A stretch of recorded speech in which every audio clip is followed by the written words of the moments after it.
Assalamualaikum, saya Nur Aina Suraya binti Ishak. Untuk tugasan projek bahasa, saya memilih untuk menghasilkan satu video tentang 3 pepatah bahasa Arab. Pepatah pertama ialah ilmu bila amalin kasyajari bila samarin. Pepatah ini bermaksud ilmu tiada amalan bagaikan pohon tidak berbuah. Ianya menerangkan bahawa jika seseorang itu mempunyai ilmu tetapi dia tidak mengamalkannya, maka tiadalah manfaat ataupun kelebihan ke atas dirinya. Sebagai contoh, kita Muslim tahu jika kita mengamalkan surah Al-Mulk pada setiap malam, ianya dapat membantu kita bebas daripada azab kubur. Tetapi jika kita tidak mengamalkannya, maka manfaat ataupun kebaikan surah Al-Mulk itu tidak dapat kita perolehi, tidak dapat membantu kita. Oleh itu, sangat penting bagi seseorang yang mempunyai ilmu itu untuk menggunakan ilmu itu ke jalan yang benar. Kesimpulannya, jika seseorang itu mempunyai ilmu tetapi dia tidak mempraktiskan, dia tidak menggunakan ilmu yang dia ada itu, maka tidak gunalah ilmu tersebut. Kerana kita tidak tahu jika ilmu yang kita ada itu dapat memberikan manfaat ke atas diri kita ataupun ke atas orang sekeliling. Oleh itu sangat penting jika kita mempraktiskan ilmu itu.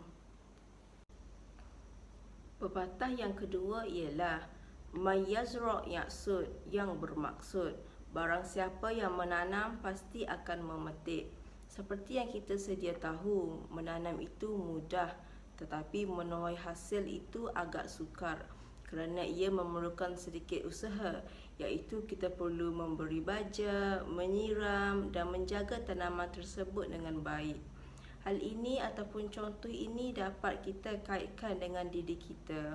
Sebagai contoh, saya seorang pelajar. Apabila saya dewasa kelak, sudah semestinya saya menginginkan satu kehidupan yang lebih selesa apabila saya dewasa kelak.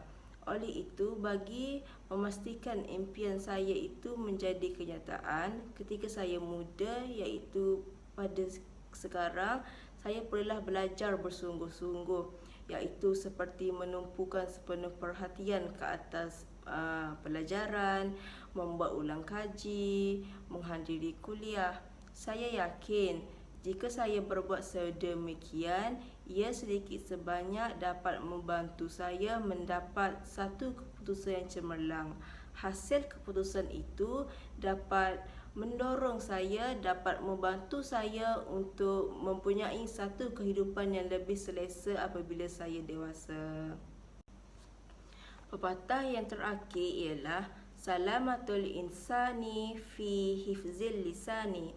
Pepatah ini bermaksud keselamatan manusia itu dalam menjaga lidahnya, iaitu perkataan. Seperti yang kita sedia maklum, lidah merupakan salah satu organ yang paling bahaya kerana ia dapat menyakitkan hati seseorang.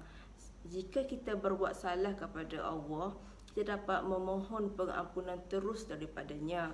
Tetapi jika kita berbuat salah kepada manusia, maka kita perlu memohon maaf kepada seseorang itu.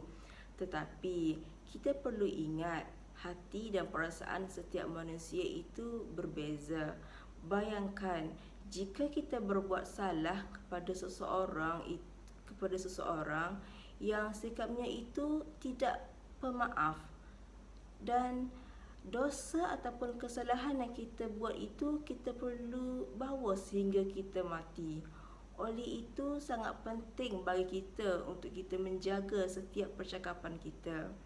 Sebagai contoh, jika kita berada dalam keadaan marah, adalah lebih baik bagi kita untuk kita menjauhkan diri daripada orang sekeliling. Hal ini kerana jika kita bercakap ataupun mengeluarkan kata-kata dalam keadaan marah, perkataan yang bakal kita katakan itu lebih terjerumus, dapat menyakitkan hati seseorang. Oleh itu, sebaiknya adalah lebih baik bagi kita untuk kita berfikir dahulu sebelum kita mengeluarkan kata-kata. Adakah kata-kata kita itu akan menyakitkan hati seseorang ataupun tidak? Kesimpulannya, berdasarkan ketiga-tiga pepatah yang saya huraikan itu, sebenarnya ia berkait rapat dengan diri kita. Jika kita dengar ianya hanyalah kata-kata ataupun pepatah biasa, tetapi jika kita dengar dan fahami dengan teliti, fahami huraiannya dengan mendalam, ianya sedikit sebanyak dapat membuka mata kita untuk menjadi ataupun mengubah diri kita kepada lebih baik. Sekian, terima kasih.